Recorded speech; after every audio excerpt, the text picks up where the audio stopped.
Hello बच्चों, बहुत बहुत स्वागत है आप सभी का हमारे यूट्यूब चैनल पे। आज की इस वीडियो में हम लोग क्लास 12th फिजिक्स का मोस्ट इंपॉर्टेंट ऑब्जेक्टिव क्वेश्चंस करने वाले हैं कंपार्टमेंट एग्जाम 2025 के लिए। और आप लोगों के लिए बच्चों एक पीडीएफ तैयार किया गया है जिसमें कि 250 प्लस ऑब्जेक्टिव क्वेश्चंस है, प्लस 50 सब्जेक्टिव क्वेश्चंस है और 2016 से 2024 तक के जितने भी प्रीवियस ईयर क्वेश्चन पेपर हैं उसका अलग से आपको पीडीएफ मिलेगा। ठीक है बच्चों, तो 250 ये जो 250 ऑब्जेक्टिव क्वेश्चंस और प्लस 50 सब्जेक्टिव क्वेश्चन है बच्चों, इसमें से आपको बहुत ज़्यादा हेल्प मिलेगा कंपार्टमेंट एग्जाम पास करने के लिए। बच्चों आपकी तैयारी को बहुत ही ज़्यादा बूस्ट मिलेगा, तो ये पीडीएफ आप लोग ज़रूर खरीदें। ठीक है, जितने भी बच्चे देख रहे हैं सभी कोई खरीदे। इस पीडीएफ का 49 रुपये बस दाम रखा गया है बच्चों।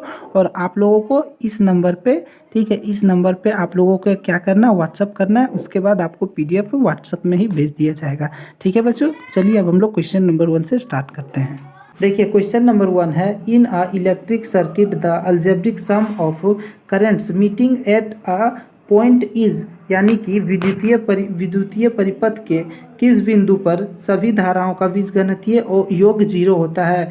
तो 0, ठीक है, 0 पर क्या होती है, सभी बीजगणितीय योग जो होते हैं वो बिंदुओं पर, 0 बिंदु पर। ठीक है, तो ए जो है इसका सही उत्तर हो जाएगा 0। अगला प्रश्न हम लोगों का 2 नंबर प्रश्न है, एकदम वीवीआई क्वेश्चन सही ये वाला। ठीक है, ये सारा जो हम करवाने वाले हैं सारा एकदम सारा का सारा वीवीआई क्वेश्चन है, सारा को आप लोग रट लीजिएगा।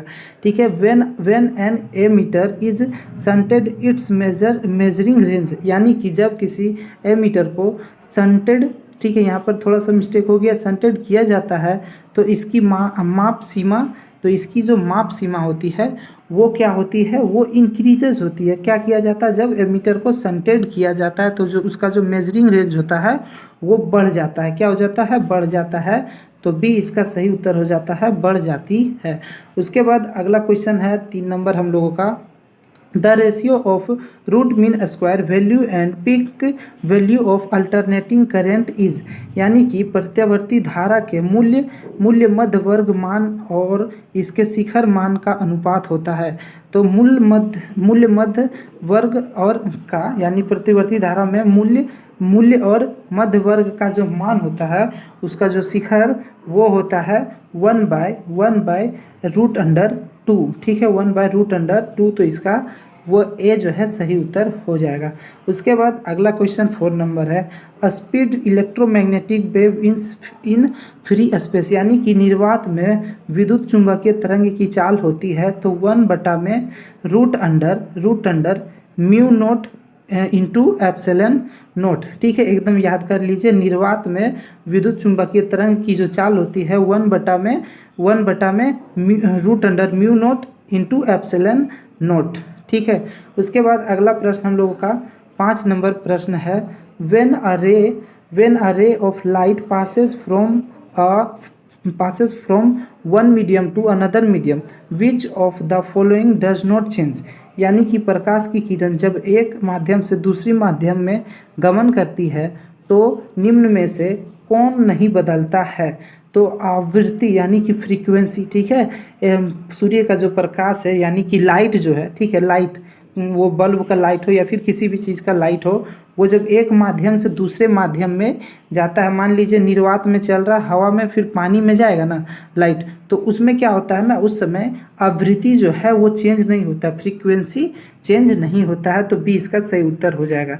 उसके बाद अगला क्वेश्चन 6 नंबर है, which of the following is not a fundamental particle, यानी निम्न में से कौन मूल्य कण नहीं है। ठीक है, तो अल्फा कण जो होता है, अल्फा पार्टिकल, ठीक है, अल्फा पार्टिकल ये मूल्य कण नहीं होते, यानी फंडामेंटल पार्टिकल नहीं होते हैं।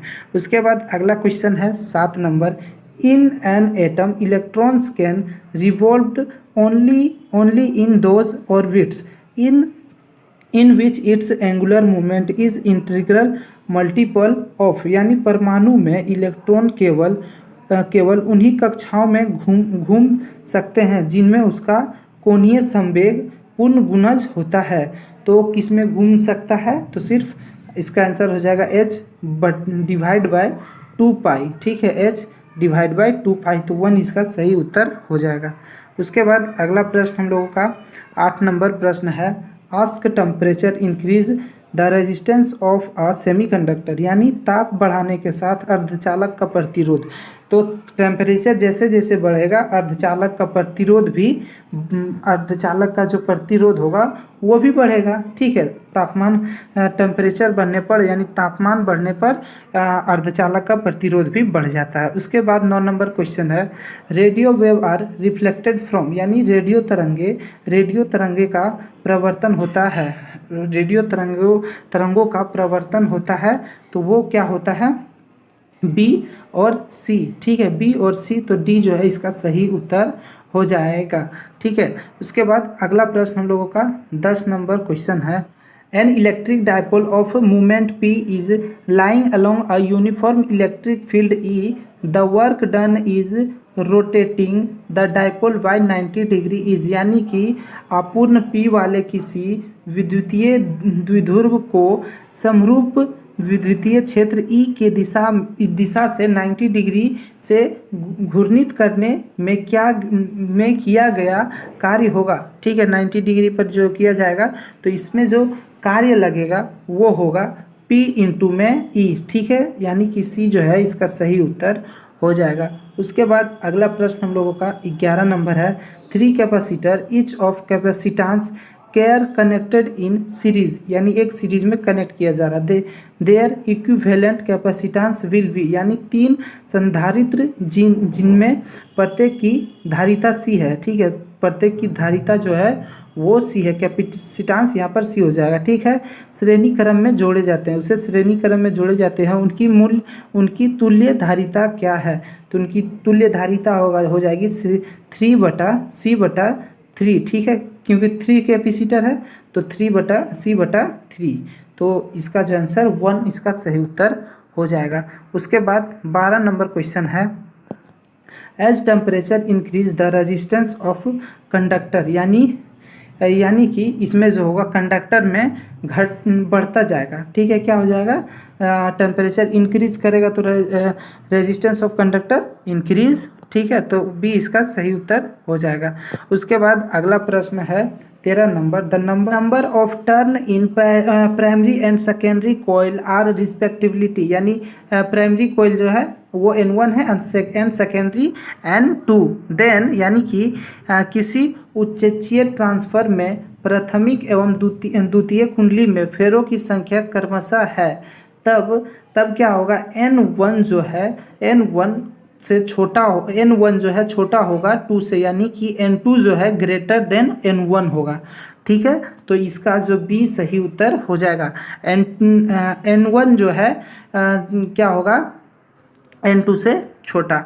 उसके बाद अगला क्वेश्चन हम लोगों का 14 number, the length of N astronomical telescope in normal adjustment is, यानी सामान्य समायोजन में खगोलीय दूरबीन की लंबाई होती है, तो क्या होती है, FO + FE, तो C इसका जो है सही उत्तर हो जाएगा। उसके बाद अगला प्रश्न हम लोगों का 15 नंबर है, beta particle are fast moving, यानी बीटा कण तेज से चलने वाले हैं, तो इलेक्ट्रॉन जो है, इलेक्ट्रॉन बीटा पार्टिकल ये एक फास्ट मूविंग करता है, मतलब कि तेज से चलने वाले हैं।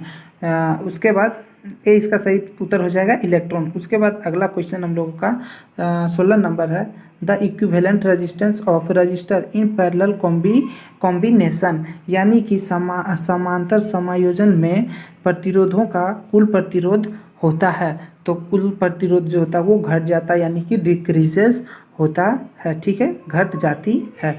उसके बाद अगला क्वेश्चन 17 नंबर है, द ऑफ ओलॉय मैग्नीन इज, यानी मिश्र धातु मैग्नीन का प्रतिरोध होता है, तो मिश्र धातु मैग्नीन का जो प्रतिरोध होता है नियरली डिपेंड ऑन टेम्परेचर, यानी कि तापमान से निर्भर नहीं करता है। ठीक है, तापमान से निर्भर नहीं करता है। उसके बाद अगला क्वेश्चन हम लोगों का 18 नंबर है, if an cell each of EMF E and internal resistance are connected in parallel then the total EMF and internal resistance will be, यानी यदि विद्युत वाहक बल E और आंतरिक प्रतिरोध R के N सेल समांतर से जुड़े हुए हैं, तो कुल विद्युत वाहक बल और आंतरिक प्रतिरोध होंगे, तो इसके जो कुल होंगे वो E, R/N। तो इसका 1 जो है सही, ए इसका सही उत्तर हो जाएगा। उसके बाद अगला क्वेश्चन 19 नंबर है, द रिस्पेक्टिबिलिटी of material of a conductor depend on, यानी किसी चालक के पदार्थ की प्रतिरोधकता निर्भर करती है। तो ये किस पर निर्भर करती है? तो ये टेम्परेचर पर निर्भर करती है, तापमान पर निर्भर करती है। उसके बाद अगला प्रश्न हम लोगों का 20 नंबर क्वेश्चन है, Kirchhoff's loop rule is based on conservation of, यानी किरचॉफ्स का लूप नियम किसके संरक्षण पर आधारित है? तो ये जो है एनर्जी पर आधारित है। किस पर आधारित है? एनर्जी पर, ठीक है, ऊर्जा पर आधारित है। उसके बाद अगला क्वेश्चन 21 नंबर है हम लोगों का, Kirchhoff's junction rule is based on conservation of, यानी कि किरचॉफ जंक्शन रूल जो है वो किस पर आधारित है? संरक्षण पर आधारित है।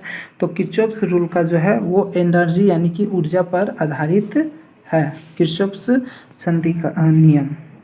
उसके बाद 22 नंबर क्वेश्चन है, drift velocity V D are versus the intensity of electric field has per the relation, यानी कि तो वी डी और ई के रिलेशन पूछ रहा है। तो वी डी जो है is directly proportional to E, V D जो है ई के डायरेक्टली प्रोपोर्शनल होता है। अपवाह वेग वी डी विद्युत क्षेत्र की तीव्रता के साथ किस संबंध के अनुसार बदलता रहता है? तो वी डी ई के अनुक्रमानुपाती होता है। तो डी इसका सही उत्तर हो जाएगा। उसके बाद 23 number question, Ohm's law is followed by, यानी ओम का नियम, यानी किसके द्वारा ओम के नियम का पालना किया जाता है?